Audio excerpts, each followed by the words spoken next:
안녕하세요. 부하치과 박정현입니다. 오늘 제가 말씀드릴 내용은 고리식재를 사수하라 라는 부제를 가지고 있고요. GBR을 할 때 저희가 멤브레인을 고정하는 방법들에 대해서 이야기를 해보도록 하겠습니다. 네, GBR을 이야기할 때 빠지지 않는 이야기로 패스 룰이 있는데요. 다시 한번 살펴보면 일단 패스 룰에서 P는 프라이머리 운드 클로저에 대한 내용이죠. 결국 우리가 인시전을 주고 수처를 할 때 텐션 없이 수처를 해서 골 이식제가 다 힐링이 되는 동안에 문제 없이 터지지 않고 창상이 터지지 않고 깨끗하게 아물어 있도록 하는 것을 말하고요. 두 번째 A는 안지오지네시스죠.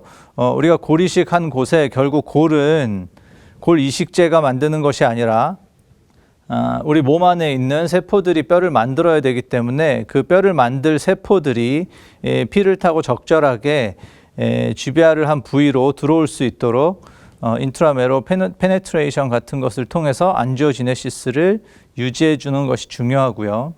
그 다음 세 번째 내용이 오늘 말씀드릴 내용과 이제 적용이 되는 부위인데요. 스페이스 크리에이션 앤드 메인터넌스. 그곳에 뼈가 만들어지는 동안에 우리가 만들고자 하는 만큼의 그 뼈의 부피를 유지해 줄 수 있도록, 그리고 그곳에 우리가 원치 않는 세포, 그러니까 연조직 세포 같은 것들이 들어오지 못하게 결국 차폐막을 이용해서 그 공간을 유지해 주는 것을 말하고, 네 번째 S가 운드와 임플란트의 스테빌리티가 됩니다. 이 세 번째 S에 해당하는 차폐막을 힐링되는 기간 동안에 문제없이 거기서 어떻게 잘 유지되게 만드느냐, 여러 가지 방법이 있는데 그 방법들을 그냥 하나씩 보도록 하겠습니다. 간단하게 한 5가지 방법 정도 이야기를 드리는데요. 첫 번째로 하는 이 플랫 매니지먼트는 제가 이름을 뭐라고 붙여야 되나 하다 그냥 이렇게 썼는데, 결국 어떤 특별한 방법을 사용하지 않고 플랩을 이용해서 그냥 멤브레인을 잡고 있게 만들어주는 방법을 말하고요. 두 번째는 이 멤브레인 홀딩 수처를 이용해서 그 멤브레인을 고정시켜주는 방법. 세 번째는 본택, 많이 사용하고 계시죠. 택을 사용하는 방법과 또 아니면 본 스크류를 사용해서 멤브레인을 고정하는 방법. 다섯 번째는 요즘에 또 많이 사용하고 계시는 힐링 어버트먼트를 이용해서 그 멤브레인을 유지해 주는 방법에 대해서 한번 보도록 하겠습니다. 일단 첫 번째 플랩으로 잡는 방법을 보겠습니다. 케이스로 보도록 하겠습니다. 이 환자분은 50세 남자 환자분이고요. 14번과 15번 임플란트 14번, 15번의 임플란트 계획을 가지고 있었고, 치주 질환으로 치아가 발치가 되면서 치조골이 상당히 녹아있는 상태였습니다. CT를 볼 경우에 구개측으로도 뼈가 많이 녹아있는 것을 볼 수 있고, 협측으로도 뼈가 많이 녹아있고요. 광범위하게 뼈가 녹아있기는 하지만 이 근심 쪽과 원심 쪽에는 뼈가 살아있기 때문에 입체적으로 생각을 해봤을 때 골 이식제가 그래도 유지가 잘 될 수 있는 컨테인드 디펙트의 모양을 가지고 있을 것 같다라고 예상을 할 수가 있습니다. 네, 일반적인 방법대로 크리스탈 인시전을 주고 버티컬 인시전을 줬는데요. 지금 이 케이스에서는 이 버티컬 인시전을 이 수술 부위에 딱 붙어서 앞에 있는 3번의 원심 측에 주기는 했지만, 실제 이 정도 GBR을 하게 되면 그 인접되어 있는 치아의 먼 쪽, 근심 쪽에다가 버티컬 인시전을 주는 게 조금 수술할 때 수월하기는 합니다. 근원심, 이 디펙트의 근원심 쪽에 뼈가 살아있었기 때문에 저는 좀 가까이에 주긴 했었고요. 이 CT를 이 창상 부위를 위에서 보면 협측에 골이 광범위하게 완전히 녹아있는 것을 볼 수 있고, 그리고 구개측으로도 지금 판막을 완전히 열려서 찍히지 않았지만 구개측에서도 본이 없는 것을 볼 수가 있습니다. 고리식을 하기 전에 일단 2개의 임플란트를 식립을 했고요. 공간이 넓지가 않았기 때문에 3.6mm의 임플란트를 딱 정확한 간격을 띄워서 수술을 했습니다. 그리고 나서 골 이식을 하게 되는데 오늘의 이야기는 여기 살짝 보이는 요 멤브레인이죠. 이 멤브레인을 어떻게 고정하느냐를 결정할 때 있어서 이 디펙트 자체가 컨테인드 디펙트여서 골 이식제를 안에 집어넣었을 때 그 골 이식제가 모양이 흐트러진다거나 이럴 가능성이 높지 않다고 판단이 되었고요. 물론 상당히 많은 양을 이식해야 하고 뭐 버컬, 팔라탈이 다 터져 있긴 했지만 그래도 모양이 잘 유지될 수 있는, 특히 근원심 골이 이 높이에 딱 유지되고 있어서 멤브레인을 그냥 멤브레인을 그냥 플랩으로 잡아주기로 했고요. 이렇게 플랩으로 멤브레인을 유지할 때 순서는 보통 고리식제를 넣기 전에 멤브레인을 먼저 준비를 해서 멤브레인을 양쪽 치아에 닿지 않게 적절한 모양으로 트리밍을 한 이후에 멤브레인을 링구얼 또는 팔라탈 플랩 쪽에다가 먼저 밀어 넣어 주어서 이렇게 고정을 하게 됩니다. 협측 플랩 같은 경우에는 물론 수직절개를 많이 안 쓰시는 분도 계시지만 어쨌든 우리가 플랩을 열 때 협측 플랩을 많이 당겨서 보기 때문에 협측 플랩 쪽은 많이 움직이게 되어서 멤브레인을 고정하기 어렵지만 링구얼이나 팔라탈 쪽에 있는 플랩은 우리가 물론 박리를 해놓는다 하더라도 이렇게 많이 젖혀지지 않고 잘 유지가 되기 때문에 그쪽에 멤브레인을 고정해 놓고 그 다음에 고리식제를 넣게 됩니다. 이때 고리식제를 사실 먼저 넣게 되어도 뭐 멤브레인을 넣을 수는 있지만 일단 고리식제가 많이 들어가게 되면 그 골과 팔라탈이나 링구알 쪽에서 골과 잇몸의 경계 부위가 잘 눈에 띄지가 않기 때문에 멤브레인을 먼저 넣어주시는 게 편하고요. 멤브레인을 넣고 고리식제를 원하는 만큼 넣은 다음에 그 다음 이 멤브레인을 당겨서 협측으로 넣고 협측 플랩을 덮고 수철을 하게 되는, 그냥 간단하게 GBR을 할 때 멤브레인을 고정하게 되는 방법입니다. 보통 이 흡수성 멤브레인에 주로 많이 사용을 하고요. 이유는 흡수성 멤브레인도 뭐 멤브레인마다 좀 차이가 있지만 그래도 흡수성 멤브레인은 젖으면 좀 흐물흐물해지잖아요. 그리고 창상에도 조금 더 잘 붙고, 물론 뭐 제품마다 차이는 있지만, 근데 비흡수성 멤브레인 같은 경우는 훨씬 그 모양이 그 티타늄 리인포스드가 아닌 경우라면 그게 그냥 비닐처럼 펴져 있기 때문에 이렇게 해서 플랩으로 고정을 하기는 조금 불편할 수도 있고요. 그래서 비흡수성 멤브레인이 좀 더 이런 방법에 편해서 비흡수성 멤브레인 사용할 때 주로 사용을 합니다. 그렇게 해서 한 4개월 정도 힐링되고 나면 이렇게 연조직이 잘 아물게 되고요.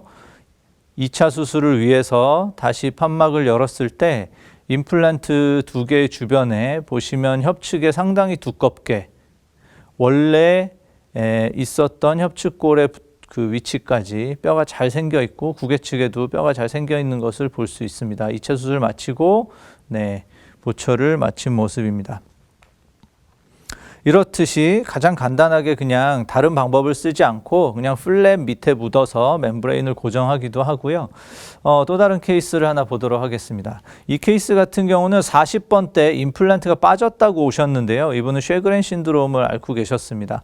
20번 때 임플란트, 30번 때 임플란트 보시면 전부 다 심각한 임플란트 주위염을 가지고 있었고요. 40번 때는 집에서 그냥 임플란트가 빠져서 들고 오셨습니다. 오늘은 이쪽을 이제 수술을 보여드릴 건데 CT를 찍어보면 이게 임플란트가 빠질 때 당연히 뼈가 많이 녹았을 거니까요. 가용할 수 있는 고리 신경관까지 거의 8mm밖에 안 되지만 위쪽은 얇고 게다가 이게 말이 8mm지 옆쪽에 보면은 멘탈 포라멘이 훨씬 더 위로 올라와 있기 때문에 수직적으로 이용할 수 있는 뼈의 높이가 많이 없었습니다. 그래서 버티컬로 본 오그멘테이션을 하기로 계획을 했고요. 임상사진을 보면 물론 뒤쪽에 있던 임플란트를 발치하고 한 달 정도를 힐링시켰습니다. 그리고 나서 보면 연조직은 잘 아물었지만 밑으로 상당히 많이 꺼져 있는 것을 볼 수 있고 각화치은도 부족한 걸 볼 수 있습니다. 일반적인 방법대로 크레스탈 인시전을 주었고요. 버티컬 인시전을 주었는데 이 인접치의 더 근심 쪽에다가 버티컬 인시전을 주고 조심해서 플랩을 열었습니다. 왜냐하면 아까 CT에서 봤을 때 이 버컬 쪽에 멘탈 포레먼이 상당히 위로 올라와 있었기 때문에 그냥 임플란트가 아니라 그냥 플랩을 편하게 생각 없이 일반 수술 때처럼 막 열다가도 손상을 시킬 수 있기 때문에 조심조심해서 플랩을 열었고 안지오지네시스를 위해서 인트라메로 페네트레이션을 먼저 했고요.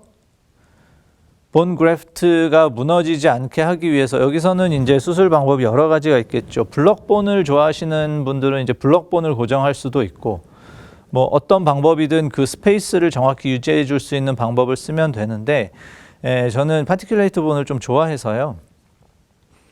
대신 이 텐팅 스크류를 이용해서 그래프트의 높이를 유지해 주기 위해 스크류 먼저 박았고 그 다음에 그래프트를 집어넣었고 그리고 이게 버티컬 본 오그멘테이션이고 어느 쪽에서도 그 높이를 잡아줄 수 있는 뼈가 부족했기 때문에 타이타늄 리인포스드 멤브레인을 사용하기로 했습니다. 타이타늄 리인포스드 멤브레인을 사용할 때는 이렇게 그래프트를 사실 넣기 전에 먼저 창상 부위, 그 수술할 부위에다가 저 멤브레인을 적용시켜서 트리밍도 하고 미리 이 밴딩도 해서 모양을 잡아 놓는 게 좋고요. 그래프트가 들어간 다음에 그것을 하려고 하면 이 멤브레인을 넣었다 뺐다 하면서 그래프트가 계속 그 밀려서 움직이죠. 이런 경우에는 옆에 벽이 없기 때문에. 그래서 멤브레인 모양을 먼저 잡은 다음에 그래프트를 집어넣고 그 멤브레인을 위에 넣었는데요. 이 멤브레인을 고정하는 게 오늘 이야기인데 저는 여기서 특별한 방법을 사용하지 않고 또 이 수처만을 이용해서 멤브레인을 고정했습니다. 고정을 해놓고 자 수처를 끝냈습니다. 이게 6개월 정도 지났을 때인 것 같은데요. 네, 연조직은 힐링이 아주 잘 되어 있는 것을 볼 수가 있고요. 안에 그 비흡수성 TR 멤브레인이 들어갔음에도 뭐 노출된 곳은 하나도 없었습니다. 근데 일단 베스티뷴이 너무 낮기 때문에 FGG를 먼저 시행을 하기로 했고요. 이 FGG를 할 때도 많은 양을 하기가 겁나는 게 여기 멘탈 포라멘이 올라와 있어서 임플란트 식립이 아니라 사실 FGG를 하다가도 넘니스가 이런 경우 올 수도 있기 때문에 이 파셜 티크니스 플랩을 너무 깊이 내리다가 이 신경을 건드릴 수도 있어서 조심해서 그냥 약간만 했고요. FGG를 먼저 해서 베스티뷴을 좀 만들어준 모습입니다. 네, 그리고 조금 더 지나서 2차 수술을 했을 때 열어보면 멤브레인이 깨끗하게 유지되어 있는 것을 볼 수 있는데요. 제거한 모습을 보면 이 위쪽이 뭔가 뼈 같지 않죠. 사실 연조직이 상당히 많이 생겼습니다. 물론 GBR을 하면 멤브레인 하방에 항상 약간의 연조직층은 생길 수가 있는데 이건 상당히 많은 양의 연조직이 좀 있었고요. 제가 원하는 그 높이만큼 솔직히 충분히 만들어지진 않았습니다. 수술을 못할 정도는 아니어서 거기에다가 임플란트 3개를 식립을 하고 두께도 약간 더 보강해 줄 겸 픽처가 노출되진 않았지만 협측에 콜라제네이티드 지노그래프트를 집어넣고 멤브레인은 사용하지 않았고요. 수처를 했는데 사실 이렇게 된 결과가 제가 보기에는 이 타이타늄 리인포스드 멤브레인 같은 경우에는 밴딩을 해주면 멤브레인의 그 모양이 그대로 유지가 돼버리기 때문에 여기서 이 추가로 고정을 하지 않고 실크로만 잡아줄 경우에 데드 스페이스 아래쪽이 이 밀착이 안 될 가능성이 꽤 있습니다. 저도 이때 그냥 좀 편하게 해보려고 한 거였는데 이렇게 비흡수성 멤브레인이나 TR 멤브레인을 사용할 때는 플랩만 가지고 멤브레인을 잡는 것은 좀 부족하다라는 걸 보여드리기 위해서 한번 가지고 나왔습니다. 자, 두 번째로 멤브레인 홀딩 수처고요. 이 환자분 같은 경우에는 10번 때 16번, 17번 임플란트가 임플란트 주위염이 좀 심각해서 2개 다 발치하고 임플란트를 다시 하기로 했습니다. 네, 2개의 보철물을 제거하고 나서 픽스처를 2개 다 제거했습니다. 6번 픽스처는 염증이 없는 것처럼 보이지만 이건 너무 염증이 심해서 그냥 상피가 안쪽으로 다 자라 들어가서 아예 그냥 깨끗하게 힐링되어 있는 모습이고요. 그냥 핀셋으로 뽑아서 나왔고 뒤쪽 임플란트도 뽑아냈습니다. 그렇게 하고 연조직을 힐링을 일단 시켰습니다. 연조직 힐링 시킨 이후에 옆에서 보면 상당히 수직적으로 뼈가 부족하고 많이 녹아있는 것을 볼 수가 있고요. 플랩을 오픈하고 마찬가지 여기서도 뭐 블럭본 같은 걸 쓸 수도 있고 뭐 TR 멤브레인 쓸 수도 있고 여러 가지 쓸 수 있지만 일단 스크류로 텐팅 스크류로 높이를 잡아 주었고 골 이식제를 충분하게 집어넣고 여기 보이듯이 이 멤브레인 홀딩 수처라는 것을 가지고 멤브레인을 잡아 두었습니다. 이게 이제 호리존탈 매트리스 수처를 사용했는데요.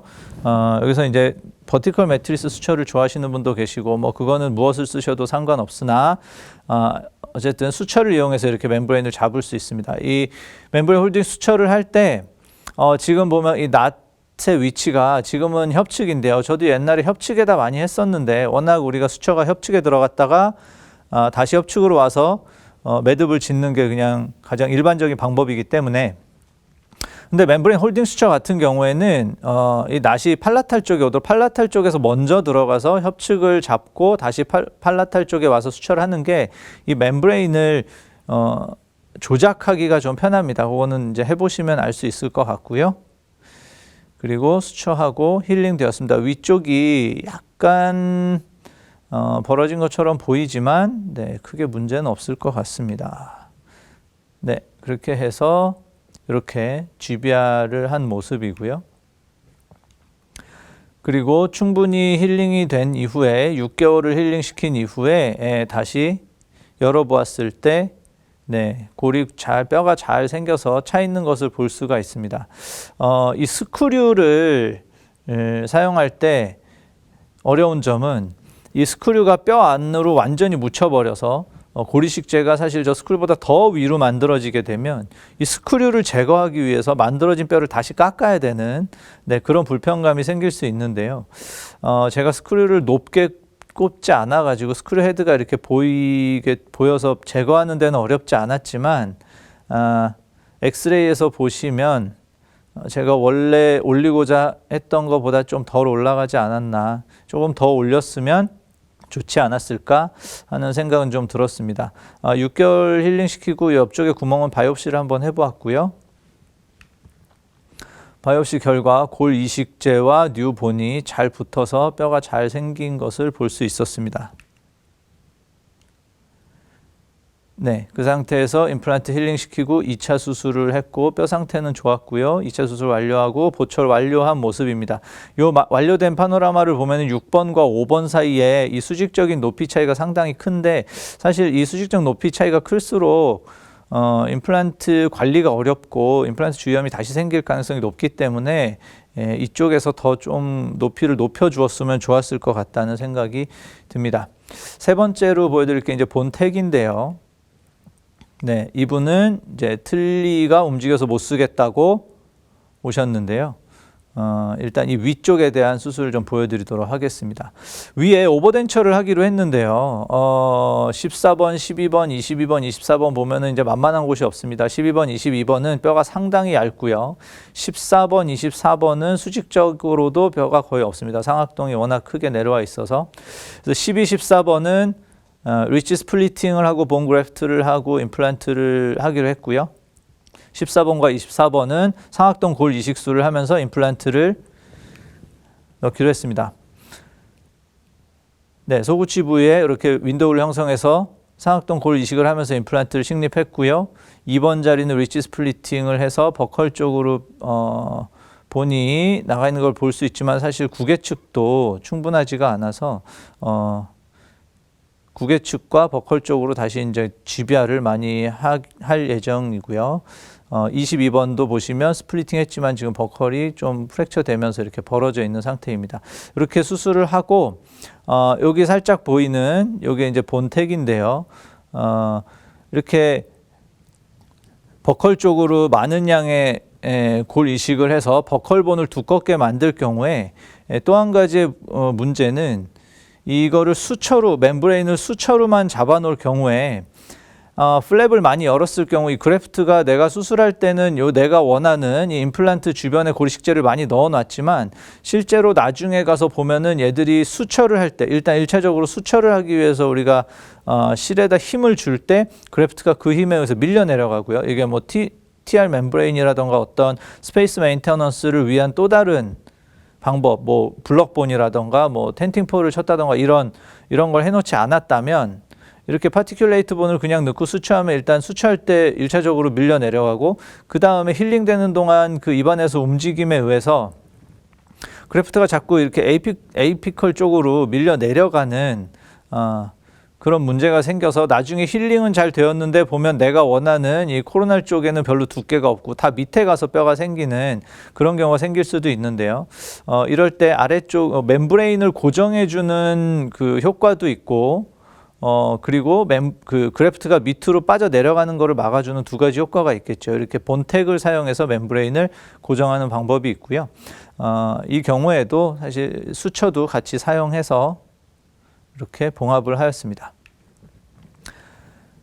일주일 뒤에 노출된 것 없이 깨끗하게 힐링된 것을 볼 수가 있고요. 엑스레이 상에서 24번의 상악동이 잘 올라가 있고 중간에 본택이 4개 박혀 있는 것을 볼 수가 있습니다. CT로 찍어 봤을 때 이 부위에 이 밑에 쪽에 이제 본택을 박아놨기 때문에 골 이식제가 밑으로 내려가지 않고 코로날 부위에 집중돼서 두껍게 유지되어 있는 것을 볼 수가 있습니다.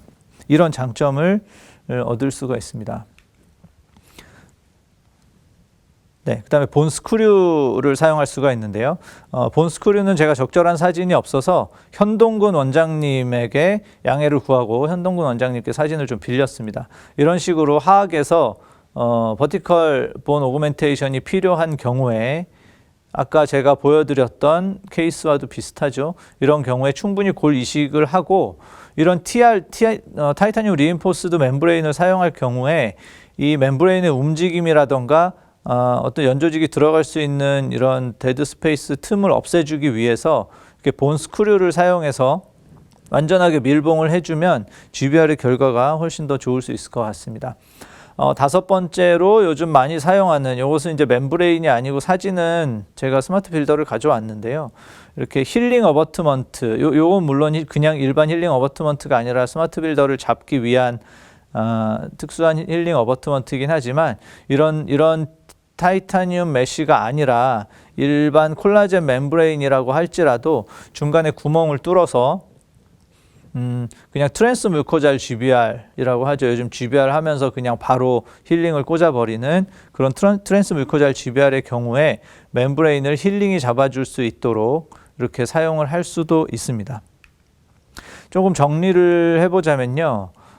저는 이제 이런 컨테인드 디펙트 어떤 그래프트를 집어넣었을 때 모양을 유지해주기 어렵지 않겠다라고 생각이 되는 경우에는 그냥 홀딩 수처를 하거나 또는 그냥 플랩에 앞에 보여드렸지 플랩으로 그냥 멤브레인을 잡아주는 방법을 주로 사용을 하는 게 편하고요. 상악에서 어떤 버티컬 오그멘테이션을 하거나 넌 컨테인드 디펙트의 본이 흘러서 움직일 것 같을 경우에는 본택을 사용하는 게 편합니다. 상악골은 아무리 코티컬 본이 있다고 해도 하악보다는 조금 무르기 때문에 이 본택을 박을 때 본택이 잘 들어가서 상악에서는 본택을 사용하는 게 편한 것 같고요. 하악에서는 이게 뭐 사용해 보시면 알겠지만 본택이 거의 들어가지 않습니다. 코티컬 본이 워낙 두껍기 때문에 수술 부위가 이렇게 코티컬이 망가진 부위가 아니라면 그 단단한 곳에는 본택을 꽂고 말레팅을 해도 거의 본택이 부러지는 경우가 더 많기 때문에요. 하악에서 이런 경우에는 본 스크류를 사용하는 게 이런 케이스에서는 더 낫다고 볼 수가 있습니다. 물론 이제 본 스크류를 사용하려면 리저버블 멤브레인을 사용하기는 좀 어렵습니다. 리저버블 멤브레인은 본 스크류가 이렇게 돌리고 들어갈 때 그냥 다 말려가지고 찢어지기 때문에 그런 경우에는 넌 리저버블 멤브레인과 본 스크류를 같이 사용하는 방법이 좋고 본택을 하악에 쓰겠다고 하면은 그 본택에 좀 맞는 드릴로 드릴링을 먼저 해놓고 거기다 택을 꽂으면 사용할 수 있을 것 같습니다. 그리고 보통 트랜스뮤커잘 GBR 같은 걸 할 때는 그냥 힐링 어버트먼트를 이용하는 경우도 많습니다. 네. 네, 오늘 그 멤브레인을 어떤 고정하는 방법들에 대해서 한번 살펴보았고요. 네, 그것들이 이 임상에 많은 도움이 되셨으면 좋겠습니다. 감사합니다.